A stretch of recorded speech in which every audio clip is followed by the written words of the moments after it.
Not quite. Not quite. It's on James for some reason and not me. Stop. It says it's still preparing. Come on. Yep. And we are live on Facebook, which is awesome. All right. My name is Peter Franzen. I want to welcome everybody who's here on our, I don't know, 6th week of Seeing Cares. It's our Facebook Live series to help you get through the coronavirus epidemic, especially when it relates to education. And we want to continue to encourage people to practice all the recommendations regarding the virus so that we can get through this quickly. And I really want to remind everyone that we are going to be taking questions tonight, throughout the night. You can do that on the comments section if you're watching us here on Facebook. And I'll be watching that here on my phone as soon as it starts to come through as live, and I can watch that with you. And we have a great conversation tonight. Tonight, our guests are going to help us check in with private schools. I think that for many people, if not most people, when you say the education system, you know, the default image is to think of the traditional state-run public schools. However, the education system is really much more than that, and it's changing all the time. It was already growing and changing before the coronavirus outbreak, but now it's rapidly changing as nearly every place in the country is grappling with challenges of operating during a pandemic and the corresponding shutdowns and all the stay-at-home orders. In Missouri, there's about 1 in 10 school-aged children attending a Missouri non-public school. That's roughly 90 to 100,000 kids. So to really consider the education system in Missouri, you have to understand the role of private schools, virtual schools, and homeschooling, along with traditional public school districts to get the full picture. To help us think about and understand non-public schools in Missouri, I've invited 3 people I know who are intimately familiar with non-public education, and each brings a different perspective to the conversation. I am going to introduce them to you. First of all, Dr. James Schules is an assistant professor at the College of Education at the University of Missouri at St. Louis, and he's the program director for the Educational Leadership and Policy Study programs there.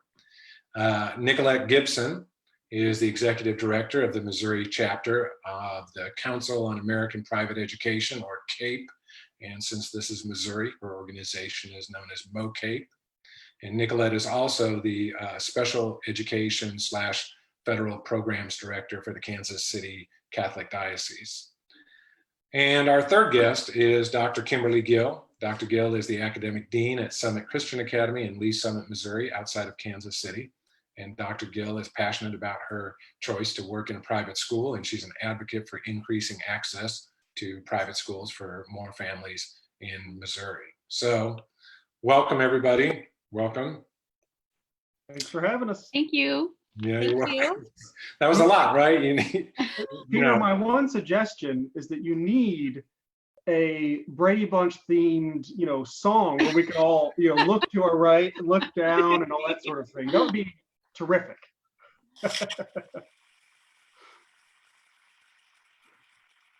Are you trying to add a song now? No, just, I appreciate that idea. That's awesome. Well, I'm trying. I really want to remind you.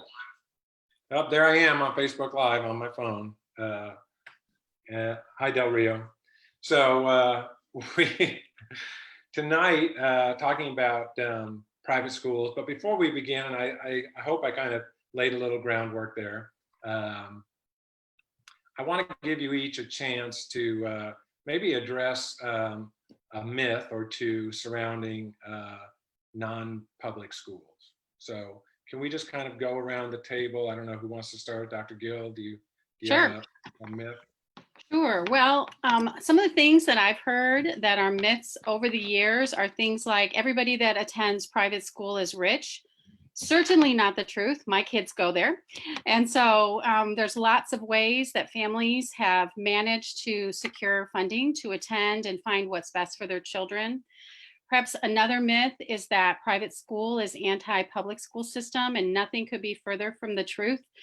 Basically, I believe what we're all working for is a best case scenario for each child. We know that not every school can meet every need. And so private schools are just another opportunity, and typically they specialize in different areas. For our particular school, faith-based is very important, but we want each child to experience the best education they can possibly have. So that would be two myths I would share.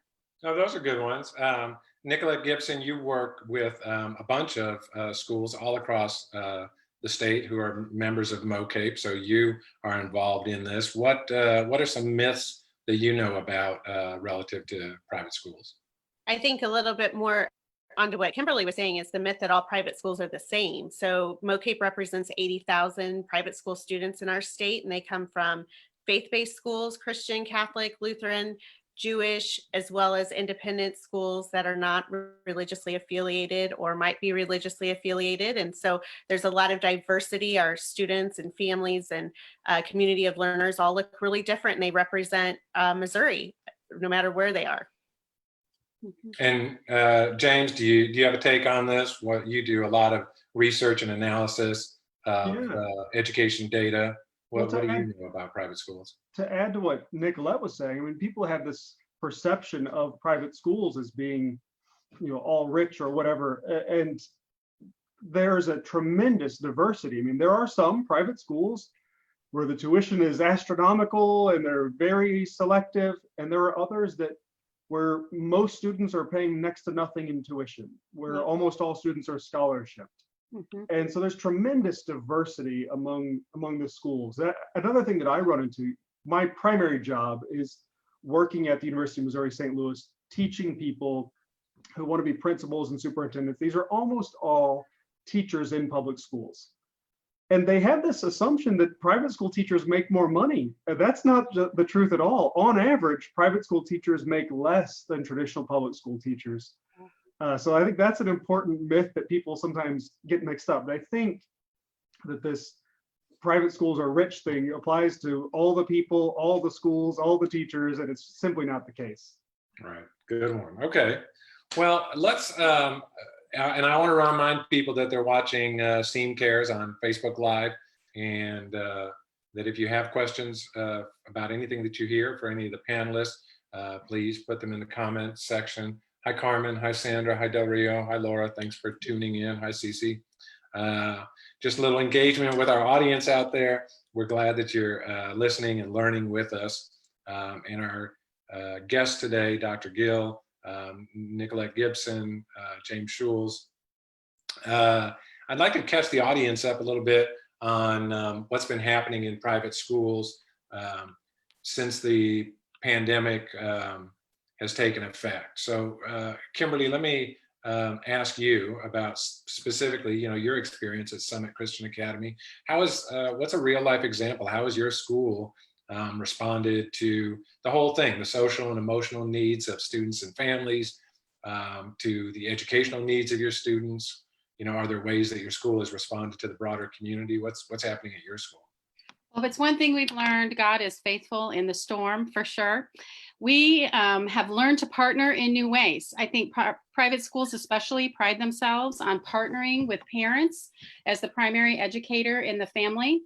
And we have opportunity to grow that we weren't expecting, but our magnificent, amazing, heroic teachers, like so many teachers around the state, have pivoted quickly to find what works best for their students as they've now grown in online learning and online education.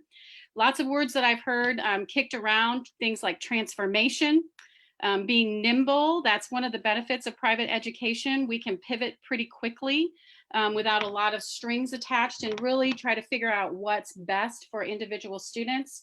One of the concepts that we've focused on a lot at Summit Christian is high touch. like all teachers, we miss our kids. And so figuring out ways that we can reach out and support them, not just academically, but also you mentioned that social emotional piece as people get locked in their homes together. Mom and dad a lot of times are working at home also. And so I know at my house, we have 5 people on computers in different rooms, and it's kind of crazy. But different things that we've done, we have an audio devotion book that we wrote. So we are releasing a devotion a day to just encourage parents' hearts as they are jumping into this homeschool mentality. We have our counselors have created videos for parents on how to talk with their students about difficult topics that come up as a result of students hearing things on television, elementary students, or overhearing parents talking, or even mom or dad losing a job or being furloughed in this time, or somebody being sick. Those are scary things. And we wanted to really empower our parents to help their children give their feelings an actual name. Also just tapping into that faith component, having chapels still. We didn't just pivot with our education piece, but have our chapels going with different speakers coming in just to inspire students and inspire adults as well. Educationally, question? Well, I was going to ask Emily, and your school was already, you were about to say that educationally, your school was already using Chromebooks and working online. And We have been were able to leverage that? We had decided to start the technology education really at 3rd grade. We're a little different than other schools in that preschool through 2nd grade. We really wanted to focus on face-to-face contact, which is amazing for students until you have to pivot to online. And so in the preschool all the way to 2nd grade, we use an agenda that parents get, and they have hyperlinks embedded in there for different videos. I'd like to tease a little bit. At first, my teachers were nervous about making videos. Now they have handheld microphones and they are all over it, and they are adorable as they're teaching their lessons from home. And some are still coming up to the school in the isolation of their classroom just to have comfort for the students that way. 4th through 6th grade, we're using Google Classrooms, and a lot of the teachers had already been using that. We have Chromebooks for the students.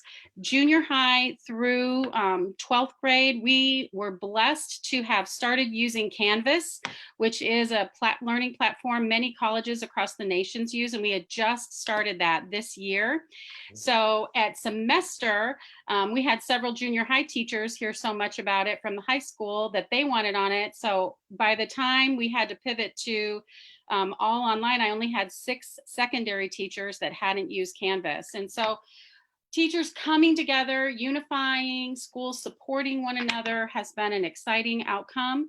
And just to help us maintain high expectations, one of my kind of themes through this has been school is one of the anchors of life. And so when everything else is going crazy, that steady, consistent expectation surrounded in grace is critical to students feeling confident. So that's been our goal. We have not dropped a single objective and have moved forward full sail. That's amazing. That's amazing.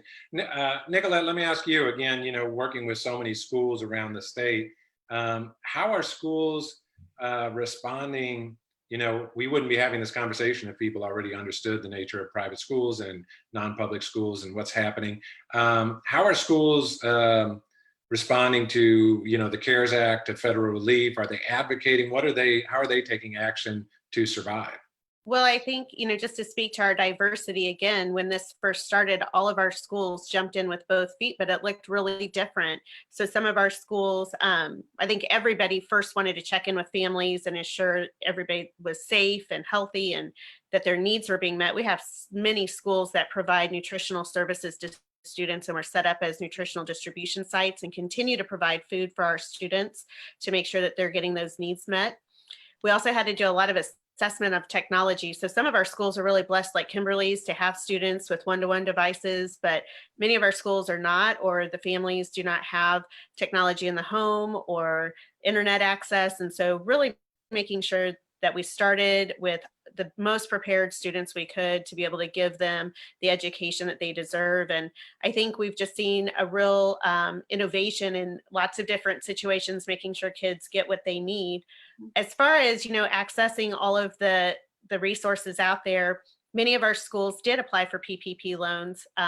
We spent a lot of time making sure that there weren't going to be strings attached, that we would be able to keep our autonomy and independence as private schools. And we wanted that assurance. And so because our schools are tuition based, many of them or get support from a parish or church, which were all closed during the shutdown, and therefore tithing and giving in those places went down, then it was really important for our schools to educate themselves and take advantage of, any of those supports that would allow us to keep schools open, because we don't want students to have even more upheaval if their school closes and suddenly now, as Kimberly was talking about, this is a stable force in their life. And if we can't keep our doors open, then we're not able to provide that stable learning and that education for kids. So we're continuing to look at CARES Act and waiting for guidance, but we work hand in hand with our state agencies and local agencies to make sure that our private schools are getting access to those funds as well. Got it. James, let me ask you, what do you see as sort of the organizational challenges for non-public schools that hope to survive this crisis? Because it is that level, we talked about the 2008 recession and the kinds of numbers that we saw impacting private schools around the state. This could be worse, 40 million people around the country out of work. What's your take on that? Well, if I could, first I want to kind of comment on some of the things that they said really quickly. I have 2 kids in public school and 2 kids in private school. My 2 older children are 8th and 9th grade, are in public schools that are one-to-one with technology. They have Chromebooks, right? They've been on those platforms all year. My 2 kids in the private school are at a school that we chose because they don't use very much technology, right? It's a classical program. They do a lot of, recitation, memorizing poetry and speeches and all kinds of wonderful things that I love, but they're not high technology. Let me just say, it's been tough in both circumstances, adjusting to what we're going through right now, right? So no one's doing it perfectly right. And no one's doing it completely wrong. I mean, we're all trying to figure this out. And so I think that's one thing we need to keep to be aware of, is everyone's figuring this out together. It's not like homeschooling, because you have parents still working full-time jobs, oftentimes trying to do their jobs and trying to educate their kids. It's a very tough environment for everyone. So I just want to toss that out first. But I was thinking in terms of like the logistics and what we need to be planning for, the biggest challenge here is uncertainty. We don't know. We don't know exactly what's going to happen. We know that it's probably not going to be good, right? We know that we're probably going to have some losses to our budgets. We don't know what that's going to be. We don't know, like as Nicolette's saying, what level the tithes are going to be down, and so the church support for private schools might be down. We don't know what percentage of our parents are going to be out of jobs and not be able to come back next year because they can't afford tuition, or we don't have the scholarships to support them. That's the biggest challenge right now, is the not known. Right. Another big challenge that I see, and Kim touched on this a little bit, it's parents choose private schools for a reason. They choose private schools oftentimes because there's something that they see in that school that gives them something different from what they're getting somewhere else, right?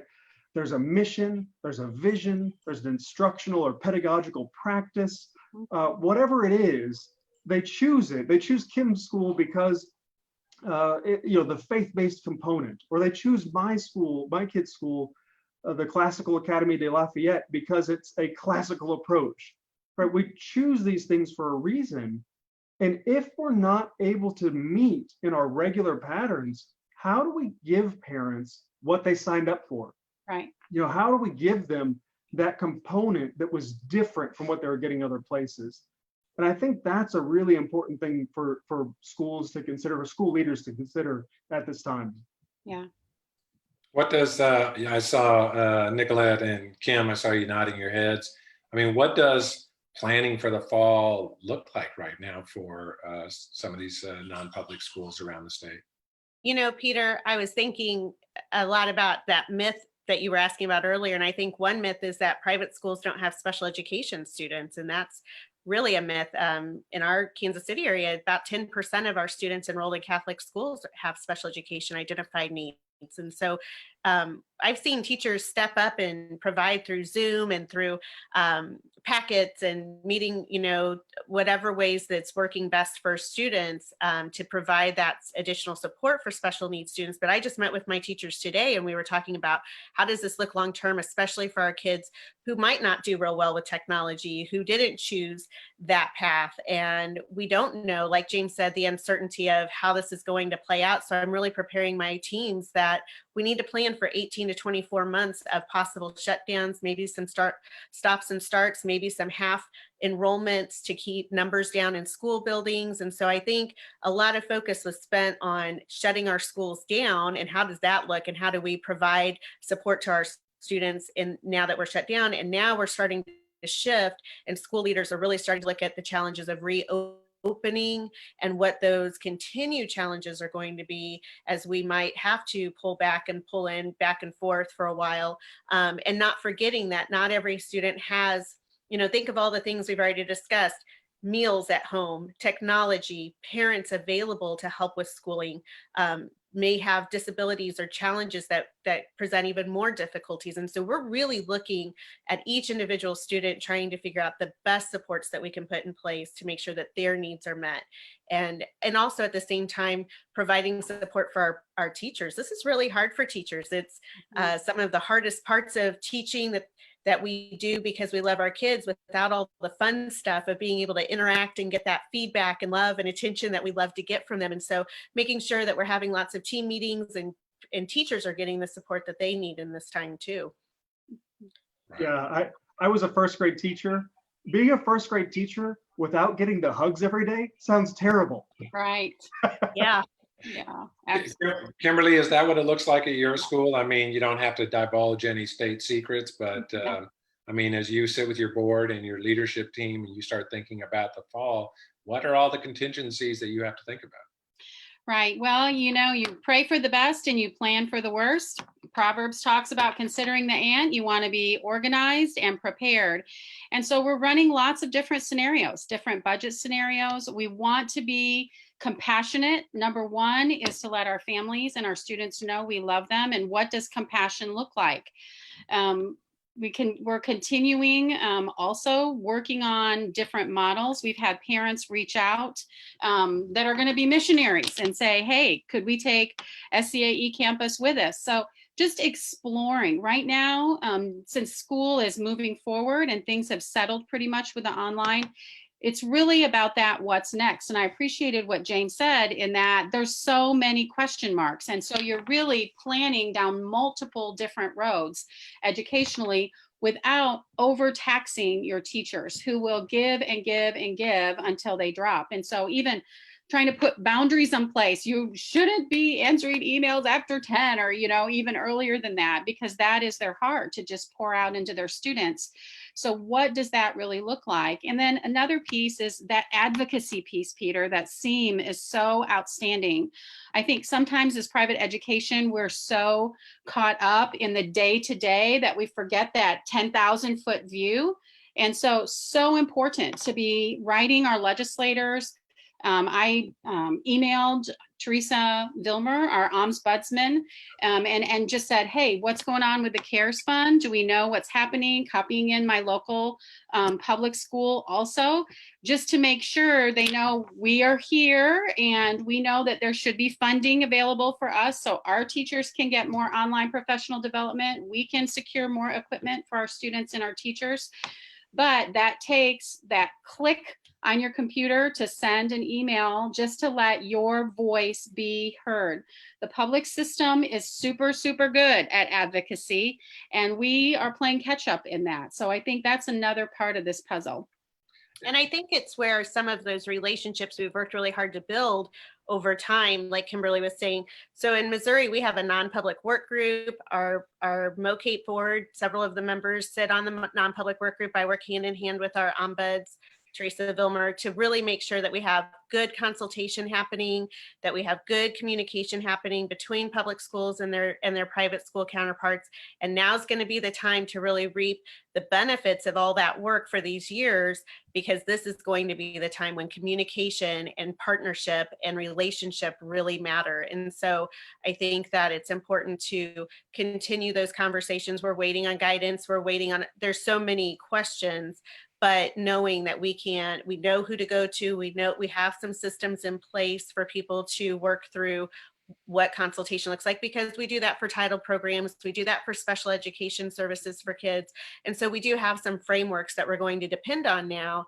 And, those relationships Kimberly's built with legislators, all of those things, when MOCAPE sent in a letter to the governor on behalf of all of our students, we want to make sure that people remember us, but we're not strangers. We do have partnerships with all of these people. And I think that now will be the time to really draw on those relationships.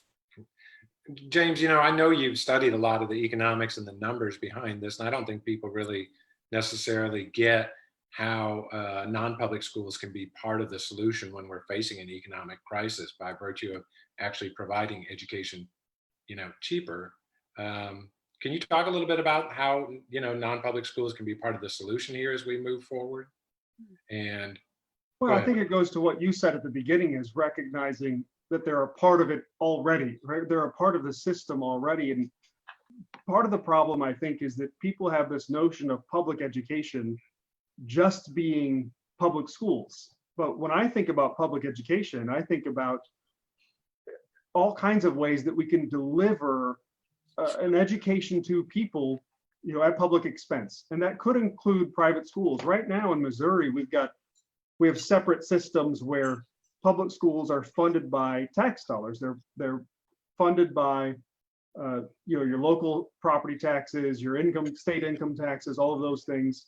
And private schools are funded separately by private tuition dollars and philanthropic dollars and whatnot, with some small programs, as we've heard. But in many states, we have state-supported programs that help families attend private schools with some sort of state scholarship, whether you call it a voucher or an education savings account or whatever it is. And in almost every single circumstance, when you see these programs, they generate cost savings. And so when you talk about being part of the solution or part of a way to help, a scholarship program like this that gives a student $6,000 to attend a private school when we would have spent on average roughly $10,000 for them to be in the traditional public schools, right? You're generating savings in that place. So I think that's one way in which it's possible for private schools to be part of the fiscal solution. But I think we also need to recognize that this is going to have long-lasting impacts in all of our systems going forward. When thinking about the 2008 recession, right? We still haven't fully caught up in terms of public school teacher salaries. This is going to have broad effects. And so we need to be looking at a lot of different things. And I think a private school scholarship program should be part of what we're doing. Well, I want to remind people that you've been sitting here watching SEAM Cares, and I'm going to ask our panel a final question here in a minute to look into the future and reflect on that. If you have any questions, I want to recognize, that a lot of our parent advocates, Crystal and Carmen and Del Rio, and Keith down in Sykeston. Am I right about that, Keith? Hi, Keith, and as well as Carmen, who I may have just said already once.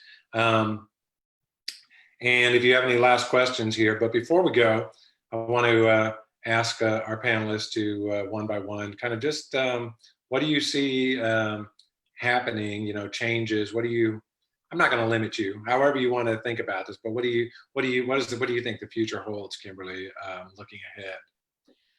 I think it's exciting. I think we're blowing the lid and the sides off the box. and that suddenly schools like Summit Christian Academy and other awesome private schools are not going to be limited by brick and mortar. That this has forced us a little faster perhaps than we would like, but to think outside the box, to be creative, and the potential and the ability for technology to individualize education is exciting. Never do we want to lose the human touch. That connection is primary to education. But I'm excited at the opportunity to reach more kids. So that's what I see the future holding, more opportunity for more children. Nicolette, I saw you there. What is your take? What do you think is going to happen? I have been so excited just to see parents engaged in a whole new way in their children's learning. I think the appreciation for what happens in the school, in the classroom, what teachers are providing, the service they give to our community, our students and families will be really remembered in a whole new way now. I also see teachers learning new things and having such compassion and empathy for their students. I've had so many teachers say to me, I forgot how hard it is to learn new things. And when we step back and realize that's what our kids do all day, is come into a building and learn new things, I think we're having a new perspective from many different vantage points, and understanding and appreciation for the hard work that goes into educating students, the hard work that our kids do, that our teachers do, the support that our parents provide. And so I really hope that we come out of this stronger, bonded, stronger together with a real appreciation and understanding for each other's struggles. Amen. Well, and James, looking ahead, what are your thoughts? Well, number one, I think they've touched on some important things. I think parents, looking at it from a parent perspective, I think we're going to see a huge appreciation for teachers. Like, teaching kids at home is pretty stinking tough. Yeah. I also think you're going to see different impacts for different people. I mean, it's hard to paint with too broad a brush. For some people, I've heard stories that this is an amazing experience. They're loving getting to work with their children. And so they may explore more hybrid homeschooling type models or homeschooling or whatever it is. You have other parents saying, this is terrible, get my kids back at school as soon as possible, right? So it's going to affect people differently. But one thing that I think is amazing, and we've touched on it already, Kimberly touched on some of the new things that they're doing. Sorry, it's raining here. The rain's coming in. My wife's closing the windows for me. That's okay. One of your kids was trying to get in the back door there behind you too. She's a wonderful helper. Yeah, the kids are locked outside in the rain. That's a joke. But what I'm amazed at, and what happens in times like this, is people innovate. People do new things. So I told you my kid's school is a classical school that does not typically rely on technology. And one of the things they've done is they created quickly this new online model called the Cato Academy, where people could choose one course that they're offering, right? So my head of school is now teaching a course for elementary school students, one hour course, or I don't know how they describe it. I think of 1 credit hour because I'm a college professor, but one course on phonics for young children, where they can go live and be with a person and learn phonics instruction, because so many schools don't do phonics instruction, right? So she's innovating in a way and doing something different. And that's what happens in times of pressure like this. Yeah. Schools start figuring things out and creating new things. And there are lots of possibilities. There are some struggles ahead. Some private schools might close, but some are going to do some really innovative things. And in the long run, I think things are going to be looking pretty cool and pretty amazing in the future as we see these innovations come to fruition. Well, I think maybe we're going to leave it on that somewhat optimistic note there from James. I want to thank everyone. When you guys, when you go watch this later, you can see that there was a lot of support from our parents in the comments section for what you were saying, which is awesome. Next week, well, first I want to remind folks, if you're still looking up any kind of COVID-related resources, we have the sceneteam.org/COVID resource page. Next week, we're going to bring back a guest from our first panel, Brian Evans. He's going to be joined by Anita Wilson from the Awareness Institute. They're both mental health counselors, and they're going to help us revisit it and go a little more in depth on that conversation about mental health right now during COVID. Again, I want to thank our panelists here.